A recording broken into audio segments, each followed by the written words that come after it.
हमारे देश में साधारण नागरिकों को 2025 में 22,000 करोड़ रुपए का घाटा झेलना पड़ा। यह किसी टैक्स के वजह से नहीं, सेंसेक्स में गिरावट की वजह से नहीं, बल्कि साइबर क्राइम के चलते हुआ। फेक नेताओं के साथ साथ फेक इन्वेस्टमेंट स्कीम्स में लोगों का बहुत लगाव है।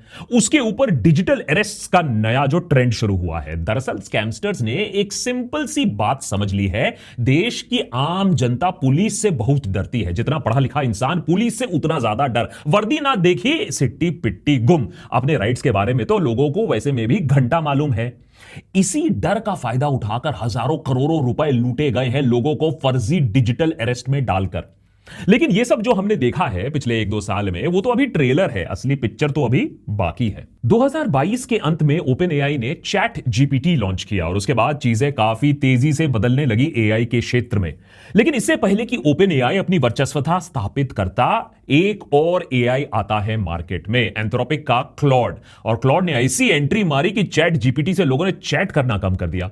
अब उसी एंथ्रोपिक ने एक नया एआई मॉडल रिलीज किया है जिसने साइबर सिक्योरिटी एक्सपर्ट्स के होश उड़ा दिए हैं, क्लॉड माइथॉस। अब तक का सबसे एडवांस्ड एआई मॉडल, उनके ओपस मॉडल से भी 2 लेवल ऊपर। लेकिन अब एंथ्रोपिक इसे पब्लिक में रिलीज नहीं करना चाहती है इस एआई मॉडल के हैकिंग कैपेबिलिटीज की वजह से।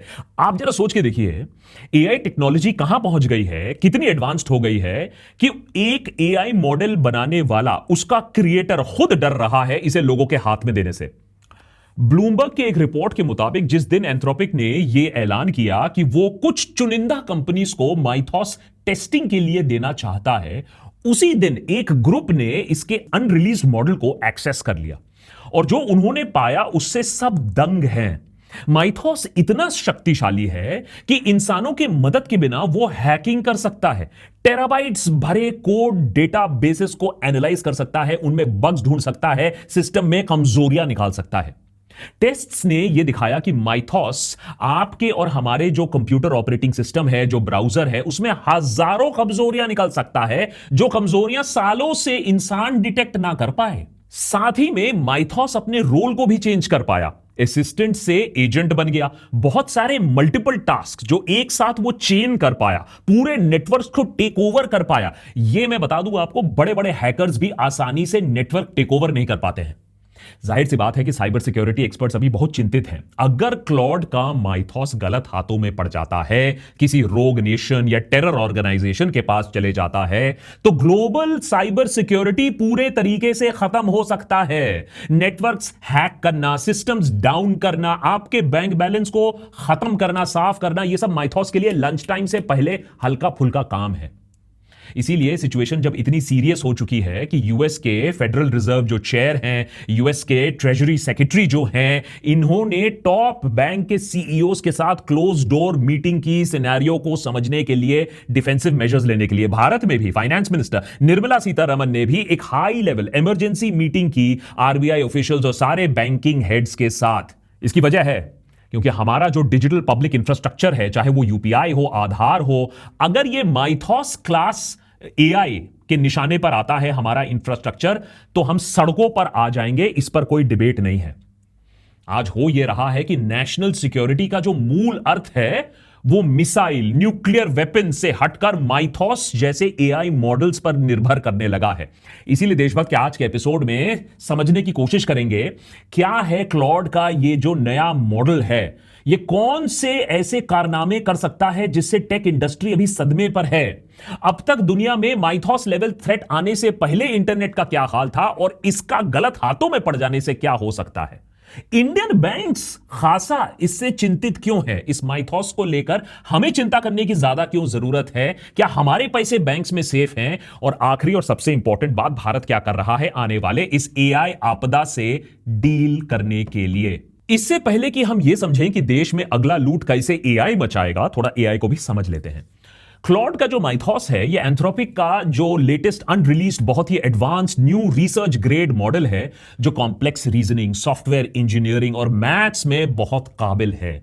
और ये जो दूसरे एडवांस्ड मॉडल्स हैं जैसे GPT-5, जेमिनी 3, क्लॉड ओपस, इनसे कई गुना आगे निकल चुका है यह मॉडल।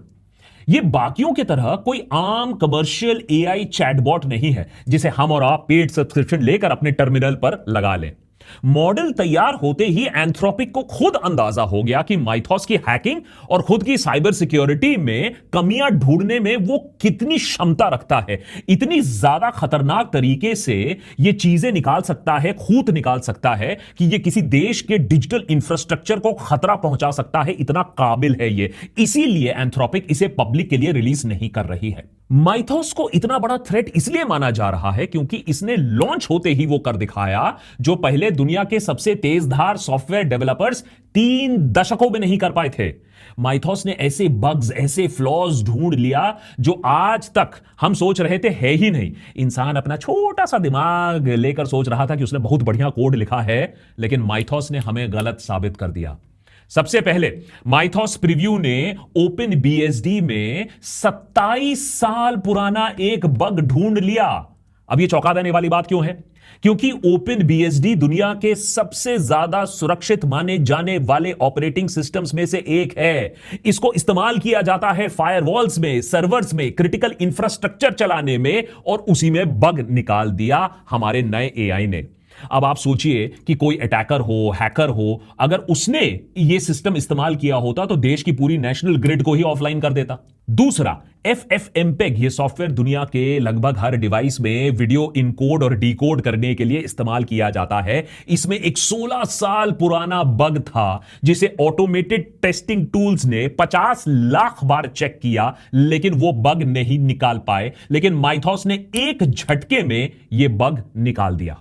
तीसरा, लिनक्स कर्नेल। दुनिया के अधिकतर सर्वर्स लिनक्स पर चलते हैं। इसमें माइथॉस ने एक नहीं कई बग्स ढूंढ लिए और उन्हें चेन करके एक ऑर्डिनरी यूजर एक्सेस से पूरे मशीन का कंट्रोल भी हासिल कर लिया, अकेले, बिना किसी इंसान के मदद के।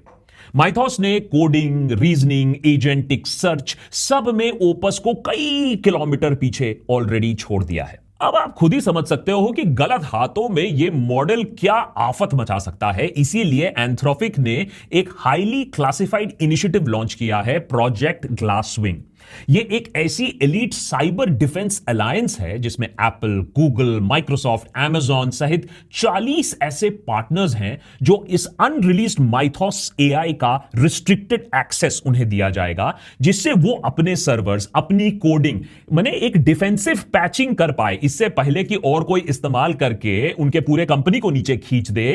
इस प्रिविलेज्ड एक्सेस से ये सारे अपने सर्वर्स और अपनी कोडिंग चेक कर पाएंगे, जिससे कि कभी कोई एनिमी देश, ऐसा कोई हैकिंग ग्रुप अगर आ जाए तो उसके लिए ये कंपनीज पहले से ही तैयार हो जाए, अपने जो सर्वर्स है, अपनी जो कोडिंग है, जहां गलतियां हैं उसे रिपेयर कर पाए। पॉजिटिव साइड पर अगर हम देखें तो माइथॉस बड़े पैमाने पर साइबर सिक्योरिटी की जो कमियां हैं, जो खामियां हैं, उसे ढूंढने में, उसे ठीक करने में बहुत मदद कर सकती है। डेटा चोरी, साइबर अटैक्स का खतरा काफी हद तक पीछे ढकेला जा सकता है। इसके पास इतनी खतरनाक कैपेबिलिटीज हैं। लेकिन आप याद रखिए, टेक्नोलॉजी के जो क्षेत्र में होता है वो ये होता है कि पहले टेक्नोलॉजी का गलत उपयोग होता है, फिर इंसान सीखता है, फिर हम टेक्नोलॉजी का अच्छा उपयोग करते हैं। न्यूक्लियर टेक्नोलॉजी के साथ भी ऐसा ही हुआ था, पहले बम फटा था, फिर हमने उसको पीसफुली इस्तेमाल किया था। क्या एआई के साथ भी ऐसा होगा? क्या बम फटेगा या हम इसको पीसफुली यूज कर पाएंगे? इसी बात को लेकर बहुत लोगों में चिंता है। क्या एआई का दुरुपयोग करके आपको और मुझे भी लूटा जाएगा? एक्सपर्ट्स का मानना है यह होगा तो जरूर जरूर। सवाल यह है कि कल होगा या परसों होगा, it is a matter of time. FBI की माने तो सिर्फ अमेरिका में ही इंटरनेट क्राइम्स के चलते $21 बिलियन का लोगों को नुकसान हो चुका है 2025 में। दुनिया भर में 2025 की बात कर रहा हूं, साइबर क्राइम की वजह से $1 ट्रिलियन का नुकसान हुआ है। तो आप सोच के देखिए कितनी बड़ी इंडस्ट्री है साइबर क्राइम। पिछले साल दुनिया भर में 63% फाइनेंशियल जो कंपनीज हैं उन्हें रैंसमवेयर का सामना करना पड़ा। माने बेसिकली जहां हैकर्स आकर आपके कंपनी सर्वर्स को अटैक करते हैं, उसे लॉक कर देते हैं, आपसे हफ्ता वसूली करते हैं। इंडिया में भी साइबर फ्रॉड्स तेजी से बढ़ रहे हैं। सीईआरटी या इंडिया की कंप्यूटर इमरजेंसी रिस्पांस टीम कहती है 2025 में लगभग 30 लाख, मजाक नहीं कर रहा हूं, लगभग 30 लाख साइबर इंसिडेंट्स रिपोर्ट किए गए हैं। हर दिन 8,000 से ज्यादा केसेस जो ऑफिशियली रिपोर्ट हुए हैं। अब आप याद रखिएगा कितने लोग शर्म के मारे चुप रहते हैं और कितनों को पता ही नहीं कि इस क्राइम को रिपोर्ट किया जा सकता है। तो हमारे देश में सोचिए कितनी बड़ी प्रॉब्लम यह बन चुकी है। इन हमलों में सबसे ज्यादा वनरेबल हमारे बैंक्स होते हैं। बार्कलेज इंडिया के सीईओ प्रवीण कुमार का कहना है कि बैंक्स अभी भी लेगेसी इंफ्रास्ट्रक्चर, पुराने coding systems, multiple outdated software versions पर चल रही है, जो उन्हें साइबर अटैक्स के लिए इजी टारगेट्स बना देते हैं। आप ये मान के चलो कि एआई की दुनिया में हमारे बैंक्स टीन के शेड पर काम कर रहे हैं, जिन्हें कोई भी भेद सकता है। तो जितनी मोटी बैंक्स की दीवारें होती हैं आज के जमाने में, उतनी ही पतली उनकी साइबर सिक्योरिटी है। तो इस बार याद रखिएगा, डाकू बंदूक लेकर नहीं आएगा, एआई काम करेगा, कीबोर्ड से पूरा काम हो जाएगा। तो अगर एआई अटैक से बचना है तो बैंक्स के सिस्टम्स को भी एआई का इस्तेमाल करना होगा। अब सरकार की सिरदर्दी इस बात से भी बढ़ गई है कि चाइना ने भी माइथॉस जैसा अपना एक वर्जन डेवलप कर लिया है, जिसका नाम कीहू 360 है। यह भी एक वल्नरेबिलिटी डिस्कवरी एजेंट है, जो अब तक लगभग 1000 सॉफ्टवेयर में खामियां, फ्लॉज ढूंढ चुका है। आप सोच के देखो, एक एआई पावर्ड डिजिटल फौज जो चाइना की है, जो दिन रात हमारे देश के अंदर घुसकर कमजोरियां ढूंढता रहेगा, चाहे वो अस्पताल हो, मिलिट्री बेस हो, पावर स्टेशन हो, गवर्नमेंट ऑफिसेज हो। चाइना ने ऑपरेशन सिंदूर के समय भारत के खिलाफ कितना अहम एक रोल प्ले किया था, हमने आपको डिटेल में बताया है। लेकिन हमला नेक्स्ट जो आएगा वो शायद चुपचाप आएगा, बिना किसी फाइटर प्लेन के, बिना किसी मिसाइल के। चाइना ने हमारे फाइनेंशियल सिस्टम्स को टारगेट करने के लिए कीहू 360 को वेपनाइज करना शुरू कर दिया है। जब हमारा पड़ोसी देश deep tech infrastructure, quantum proof AI coding, military grade cyber networks बनाने पर बिलियंस ऑफ डॉलर्स लगा रहा है, तो हमारे देश में क्या चल रहा है? शायद इस खतरे का इल्म भी नहीं है हमारे सिस्टम को। चुनावी राजनीति, अस वर्सेस देम, नंगे नाच, रेवड़ी बांटने से फुर्सत मिले तब तो आरएनडी पर फोकस हो, तब तो पैसा लगाया जाए। जो पैसा वैसे में भी रिसर्च डेवलपमेंट में लगाना था, वो फ्रीबीज में बांटे चले जा रहे हैं। तो जीडीपी के हिसाब से वैसे में भी अगर आप मेजर इकोनॉमीज देखो पूरी दुनिया भर में, तो आरएनडी में हम सबसे कम खर्च करते हैं, तो इसीलिए विकास भी उतना कम ही हो रहा है। अगर हम इस टेक्नोलॉजी के बारे में चौकस नहीं हुए, तो जब तक एआई ड्रिवन अटैक्स और घातक हो जाएंगे, हमारे बैंकिंग इंफ्रास्ट्रक्चर और डिजिटल पब्लिक इंफ्रास्ट्रक्चर को हिट करेंगे, तब तक हमारे पास होश संभालने का भी मौका नहीं मिलेगा। एआई की मार सिर्फ बड़े बड़े देशों और बड़े बड़े कंपनीज को नहीं झेलना पड़ेगा, बल्कि निजी रूप में आपको भी संभल के रहना होगा। सबसे अहम कदम है, आप अपना इंफॉर्मेशन, अपना डेटा जितना प्राइवेट रख सको उतना रखो। इसीलिए मैं नॉर्ड वीपीएन का इस्तेमाल करता हूं। नॉर्ड एक लेयर ऑफ सेफ्टी देता है मुझे। नॉर्ड वीपीएन आज के हमारे एपिसोड पार्टनर्स हैं। ये एक एसेंशियल डिजिटल टूल बन गया है मेरे लिए। मेरा सारा इंफॉर्मेशन इनक्रिप्टेड रखता है, इंटरनेट पर किसी भी साइट को ब्लॉक नहीं होने देता, ऑनलाइन मैलवेयर एंड ट्रैकिंग से मुझे बचाता है। मैं क्या कर रहा हूं, किससे बात कर रहा हूं, क्या रिसर्च कर रहा हूं, किसी को ट्रैक नहीं करने देता। नॉर्ड वीपीएन के हजारों सर्वर्स हैं जिन्हें आप एक्सेस कर सकते हो, तो आपका जो इंटरनेट सर्च होता है वो ग्लोबल हो जाता है। वो न्यूज, वो एंटरटेनमेंट, वो ट्विटर अकाउंट्स जो आपके देश में लॉक्ड हैं, ब्लॉक्ड हैं, वो अनलॉक कर देता है नॉर्ड वीपीएन। और आपका जो इंफॉर्मेशन है बिल्कुल सेफ रखता है। यहां तक कि इंडिया से नॉर्ड ने अपने जो फिजिकल सर्वर्स हैं वो हटा लिए, क्योंकि इन्होंने अपना कस्टमर इंफॉर्मेशन सरकार के साथ शेयर करने से मना कर दिया। एआई का सबसे बड़ा खतरा यही होता है कि आपकी आइडेंटिटी चुरा दी जाएगी। तो जितना इंफॉर्मेशन आप सुरक्षित रख सकते हो उतना आपके लिए अच्छा है। फुल प्रूफ नहीं है, लेकिन अच्छा है। अगर आप साइन अप करते हो फॉर नॉर्ड वीपीएन वाया nordvpn.com/देशभक्त, तो 2 साल के प्लान के साथ आपको मिलता है huge discount and 4 additional months for free. Link मैंने डिस्क्रिप्शन में देके रखा है, nordvpn.com/देशभक्त। Do try it out. अगर एआई का खतरा है भी तो पूरी दुनिया को है, तो हम ज्यादा क्यों स्ट्रेस लें? इस पर इतना अलार्मिस्ट होने की क्या जरूरत है? तो अभी की हालत के बारे में बात कर लेते हैं। एशिया पैसिफिक क्षेत्र में होने वाले एपीटी यानी एडवांस्ड पर्सिस्टेंट थ्रेट अटैक्स, जिसमें स्टेट स्पॉन्सर्ड हैकर्स भी शामिल होते हैं, उसमें से आधे हमारे रीजन में, आधे सिर्फ इंडिया को टारगेट करते हैं। ग्लोबली भी 10% से ज्यादा स्टेट स्पॉन्सर्ड एपीटी अटैक सिर्फ इंडिया को निशाना बनाता है। एपीटी अटैक्स एक बेहद डेंजरस, सिस्टमैटिक और छिप के किया गया वॉर है। बेसिकली साइबर अटैक है, बस बंदूकें इस्तेमाल नहीं होती हैं। आप सोच के देखो, ये सरहद पार से आतंकी आए, हथियार लेकर आए, लेकिन यहां हथियार AK-47 इस्तेमाल नहीं हो रहा है। ये डिजिटल आतंकवादी बड़े बड़े नेटवर्क्स में घुस के महीनों से, सालों से बिना डिटेक्ट हुए वहां बैठे इंफॉर्मेशन चुराते हैं, या फिर समय आने पर, वॉर के समय स्ट्राइक करते हैं। अगर हम 2024 और 2025 का डेटा देखें तो इंडिया ने ग्लोबली किसी बड़े देश से ज्यादा इन हैकिंग अटैक्स का सामना किया है। तो सवाल यह होता है, अमेरिका क्यों नहीं, चाइना क्यों, वाई इंडिया, क्यों हमारे ऊपर इस तरीके से निशाना हमें बनाया जा रहा है? इसकी एक वजह है कि दुनिया की सबसे बड़ी जो इंटरनेट पॉपुलेशन है, सबसे बड़ी रियल टाइम पेमेंट सिस्टम है यूपीआई, सबसे बड़ा बायोमेट्रिक आइडेंटिफिकेशन सिस्टम है आधार, ये सब हमारी ही इकोनॉमी में आपको मिलेगा, जिसके कारण हमारे जो इतने अच्छे पड़ोसी हैं चाइना, पाकिस्तान और उनके एलाइज, हमारे डिजिटल इंफ्रास्ट्रक्चर को एक लेजिटिमेट टारगेट वो मानते हैं, जिससे हमारे इंस्टीट्यूशन और हमारे कंपनीज के ऊपर लगातार अटैक होता है, लगातार वो खतरे में रहते हैं। एआई हैकिंग अभी तो फुल टू शुरू भी नहीं हुई है, लेकिन आप क्रोनोलॉजी समझो तो देखोगे कितना ज्यादा खतरा मंडरा रहा है हमारे देश के ऊपर। 2023 में कोविन ब्रीच, जिसमें आधार लिंक्ड जितना भी डेटा था वो एक टेलीग्राम बॉट के जरिए लोगों को एक्सेसिबल हो गया। 2018 में आधार ब्रीच जिसमें 2 करोड़ से ज्यादा नागरिकों का डेटा डार्क वेब में रद्दी के दाम पर बिकने लगा। वजीर एक्स हैक 2024 में इंडिया का सबसे बड़ा क्रिप्टो एक्सचेंज सॉफ्टवेयर $230 मिलियन रातों रात गायब। स्टार हेल्थ इंश्योरेंस ब्रीच 2024 में, जिसमें 3 करोड़ से ज्यादा कस्टमर्स का मेडिकल रिकॉर्ड, पैन, आधार और पॉलिसी डिटेल्स डार्क वेब में मिलने लगे। 2019 में एसबीआई डेटा ब्रीच, जिसमें लाखों लोगों का bank account detail transaction leak हो गया। ऐसे बहुत सारे और डेटा लीक्स हुए हैं भारत में। 2024 में बीएसएनएल डेटा ब्रीच, जिसमें 278 जीबी सेंसिटिव डेटा चोरी हो गया। 2023 में आईसीएमआर, 2020 में Big Basket, Just Dial, Boat, Telangana police, Hawk Eye data सब डार्क वेब में खुलेआम बिक रहा है। लिस्ट इतनी लंबी है कि सारे लीक के बारे में अगर मैं आज 2-2 लाइन भी बोलना शुरू करूं तो शाम हो जाएगी। अब इससे आपको दिक्कत क्या आने वाली है? अब ये जो लीक है, इसको एआई की मदद से आपकी डिजिटल कॉपी बनाई जा सकती है, आपकी आइडेंटिटी को चोरी किया जा सकता है, उसके बाद बैंक्स पर लोन अप्लाई कर दिया जाएगा, आपका बैंक अकाउंट खाली कर दिया जाएगा, आपको पता तक नहीं चलेगा। सबसे चौंका देने वाली बात है कि इतना रिस्क देखने के बाद भी हमारे देश में जो डेटा इंक्रिप्शन लेवल है वो काफी लो है। भारत में सिर्फ 9% ऐसे एंटरप्राइजेस हैं जिन्होंने अपना सारा जो सेंसिटिव डेटा है, most of the sensitive data है, उसको क्लाउड में इंक्रिप्ट किया है। बाकी सब काम चल रहा है भगवान भरोसे। वर्ल्ड इकोनॉमिक फोरम के मुताबिक 2026 और आने वाले समय में भारत के लिए सबसे बड़ा खतरा साइबर सिक्योरिटी है।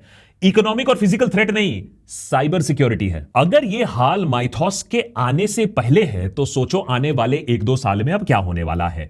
पुरानी साइबर सिक्योरिटी की दुनिया में अगर किसी देश को या बड़े हैकिंग ग्रुप को किसी क्रिटिकल इंफ्रास्ट्रक्चर पर अटैक करना होता तो उसके लिए टॉप क्वालिटी हैकर्स का पहले टीम गठन करना होता, फिर महीनों का रिसर्च करना होता, करोड़ों का बजट लगाना होता, सालों की मेहनत करनी होती एक 0 डे वल्नरेबिलिटी ढूंढने के लिए। लेकिन माइथॉस ने अब इस पूरे समीकरण को बदल दिया है। डेटा यह कहता है कि जो कॉम्प्लेक्स साइबर अटैक पहले करोड़ों डॉलर्स खर्च करके होता था, अगर माइथॉस जैसा मॉडल गलत हाथों के में पड़ जाए तो $50,000 भी नहीं लगेगा।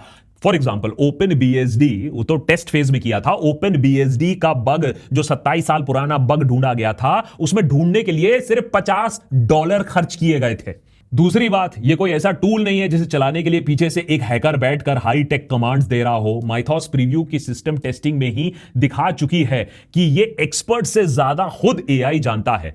एक सिक्योर्ड सैंडबॉक्स एनवायरनमेंट, मतलब एक वर्चुअल सेटअप में मॉडल को एक यूजर ने बताया कि किसी तरह सैंडबॉक्स से बाहर उसे निकलना है, रिसर्चर तक मैसेज पहुंचाना है। माइथॉस ने एक के बाद एक पूरी तरीके से रिस्ट्रिक्टेड माहौल में खुद की सिक्योरिटी की दीवारें पहले तोड़ी, फिर दांव पेच लगाकर फिजिकल सिस्टम पर एक्सेस किया और आखिर में रिसर्चर को ईमेल भेजने पर कांटेक्ट करने में वो सफल हो गया। सोचिए, ये सब कुछ वो कर पाया एक इंसान की तरह सोचकर, एक हैकर की तरह सोचकर। अब आप ही सोचिए कि जब इतने एडवांस सिस्टम्स ब्रीच हो रहे हैं तो आपका बैंक बैलेंस, आपका बैंक अकाउंट, आपका स्मार्टफोन, आपका कंप्यूटर का ऑपरेटिंग सिस्टम, इसको ब्रीच करने में उसको कितना समय लगेगा? 2 या 3 सेकंड। अब दूसरी जो एआई कंपनीज हैं, माइथॉस के खबर के बाद वो भी कैचअप प्ले कर रही हैं। ओपन एआई का एक रिस्पॉन्स आया, डेब्रेक। अब उन्होंने भी as a dedicated cyber security initiative इसे लॉन्च किया है। यह इस्तेमाल करता है जीपीटी 5.5 और एक एडवांस्ड कोडेक्स एजेंटिक फ्रेमवर्क जो ऑटोमेटिकली कोड बेसिस को स्कैन कर सकता है, वल्नरेबिलिटी ढूंढ सकता है, पैचेस निकाल सकता है, पैच को वैलिडेट भी कर सकता है। तो ऑलरेडी इस पर काम शुरू हो गया है और यह माइथॉस को कंपटीशन भी देगा, इसीलिए इसे बनाया गया है। इसे कुछ वेटेड जो कंपनीज हैं, जैसे क्रिटिकल इंफ्रास्ट्रक्चर जो कंपनी चलाती हैं, उनको रिसर्च करने के लिए भी दिया गया है। इंडिपेंडेंट जो कंपनीज बेंचमार्क करती हैं वो ये दिखा रही हैं कि डेबरेक का भी जो परफॉर्मेंस है रफली माइथॉस प्रीव्यू के आसपास है। उधर माइक्रोसॉफ्ट भी चुप नहीं बैठा हुआ है। एक तरफ वो भी एंथ्रोपिक का माइथॉस इस्तेमाल कर रहे हैं अपने जो सिस्टम्स हैं, सर्वर्स हैं, कोडिंग है, उसको सिक्योर करने के लिए, और उन्होंने अपना भी एक सुपीरियर सिस्टम बनाया है, एम डैश या multi modal agentic scanning harness. ये जो पब्लिक साइबर जिम बेंचमार्क है उसमें एम डैश को 88.48 परसेंटाइल स्कोर दिया है, जो माइथॉस के 83% को भी बीट करता है। तो ये टेक्निकली नया लीडर भी बन गया है। आप देख रहे हो यहां क्या हो रहा है। इसको मैं बता इसलिए रहा हूं कि न्यूक्लियर की तरह एक आर्म्स रेस यहां इंटरनेट पर बन रहा है, और ये वही जीतेगा जिसके पास बेटर विजिलेंस है, जिसके पास बेटर सॉफ्टवेयर सप्लाई है, जिसके पास बेटर हाइजीन है, जो ज्यादा इन्वेस्टमेंट कर पाएगा इन डिफेंसिव एआई सिस्टम में। अभी गुड न्यूज ये है कि ये जो सारी बड़ी कंपनीज हैं जिनके पास ये एडवांस्ड एआई मॉडल्स हैं, वो अच्छाई की तरफ काम कर रहे हैं। लेकिन सोचिए अगर कल को चाइना ऐसा कुछ बना देता है, इसी तरीके का एक मॉडल बना देता है और इंडिया पर अनलीश कर देता है, तब हम क्या करेंगे। माइथॉस और ऐसे एडवांस्ड एआई के बढ़ते खतरे को देखकर भारत की फाइनेंस मिनिस्ट्री के देखरेख में एसबीआई चेयरमैन सीएस शेट्टी के अंडर एक high level cyber security panel का गठन किया गया है, जो बैंक्स पर एआई से होने वाले साइबर रिस्क का जायजा लेंगे और उससे बचने के तरीके निकालने की कोशिश करेंगे। रिजर्व बैंक ऑफ इंडिया ने सभी बैंक्स को सीईआरटी या कंप्यूटर इमरजेंसी रिस्पांस टीम के साथ mandatory real time threat sharing का ऑर्डर दिया है। मतलब अगर देश के किसी भी कोने में, किसी भी बैंक के किसी भी सर्वर पर माइथॉस क्लास एआई का कोई भी एजेंट एक्शन देखा जाता है, तो माइक्रो सेकंड के अंदर भी यह हरकत रिपोर्ट कर दी जाएगी सीईआरटी को, जिससे सेंट्रल ग्रिड पर एक फ्लैश जाएगा और पूरा बैंकिंग सिस्टम को सेव और सिक्योर करने की कोशिश की जाएगी। सरकार बैंकिंग, टेलीकॉम, पावर ग्रिड जैसे सेंसिटिव सेक्टर्स को चलाने वाले सॉफ्टवेयर्स को भी अब विदेशी सर्वर्स पर चलाना नहीं चाहते हैं। अगर इतना पावरफुल एआई किसी दूसरे देश के इंफ्रास्ट्रक्चर पर चलेगा तो उससे नेशनल सिक्योरिटी और डेटा कंट्रोल दोनों को ही रिस्क है। सरकार की तरफ से एक पुश है कि भैया ये सारा डेटा, ये सारे सर्वर्स अब इंडियन बॉर्डर्स के अंदर आप चलाइए। अब भारत सरकार अमेरिका के साथ भी बात कर रहा है कि इंडियन कंपनीज को भी प्रोजेक्ट ग्लासविंग के तहत माइथॉस का एक्सेस मिले, जिससे देश की जो बैंकिंग नेटवर्क है, टेलीकॉम सेक्टर है, पावर ग्रिड्स है, वो भी अपने आप को फ्यूचर प्रूफ कर ले। ये एआई मॉडल से अगर कोई खामियां है तो उसे निकाले, बाहर निकाले। लेकिन समझने की बात यह है कि माइथॉस क्लास एआई जो है वो कभी एसबीआई या एचडीएफसी के मेन सर्वर को अटैक किए बिना भी काम कर सकता है। वो किसी रूरल कोऑपरेटिव बैंक के 15 साल पुराने सर्वर के अंदर घुस सकता है और उससे कनेक्टेड इकोसिस्टम के जरिए आगे बढ़ सकता है। और इंडिया में सोचिए ऐसा 1400 1500 कोऑपरेटिव बैंक्स हैं, सैकड़ों एनबीएफसी है और ऐसे रूरल बैंक्स है। अब आप सोचो कहां कहां आप प्रोटेक्ट करोगे, कौन कौन से सर्वर को आप अपग्रेड करोगे। इसीलिए जो थ्रेट है वो असली है। अब यह तो सच है कि भारत ने एक यूनिफाइड डीपली इंटरकनेक्टेड सिस्टम बनाया। 1.4 बिलियन लोगों को जोड़ने के लिए हमने डिजिटल इंडिया की एक मुहिम चलाई। लेकिन यही मुहिम, यही इनिशिएटिव एक क्रिमिनल नेटवर्क के लिए बहुत खतरनाक बन सकता है। एक लीक्ड मॉडल का एक्सेस जब उन्हें मिल जाएगा तो वो पूरे सिस्टम पर अटैक कर सकते हैं। और इसीलिए भारत जो अभी डिजिटल अरेस्ट से बचना सीख रहा है, अब उसे एक पूरे नए थ्रेट से जूझना आना होगा। इंडिया के डिजिटल रेवोल्यूशन ने उन लोगों को बैंकिंग और फाइनेंशियल सिस्टम में इंक्लूड किया जिनके पास को एक बैंक अकाउंट तक नहीं होता था। लेकिन अब यही लोग, खासकर की जो पिछड़े इलाके में जो फार्मर हैं, बुजुर्ग लोग हैं, जो सोशली मार्जिनलाइज्ड हैं, जिन्हें टेक्नोलॉजी नहीं आता है, आप सोचो कि एक साइबर अरेस्ट और ऑनलाइन अरेस्ट और डिजिटल अरेस्ट से वो हिल जाते हैं। जब एआई का प्रहार होगा तो कितना ज्यादा खतरा हो सकता है उनके अकाउंट्स को, उनके जिंदगियों को। तो इसीलिए सरकार को इसको at a war level deal करना पड़ेगा, इससे पहले कि यह सच में बहुत बड़ा एक खतरा बन जाए।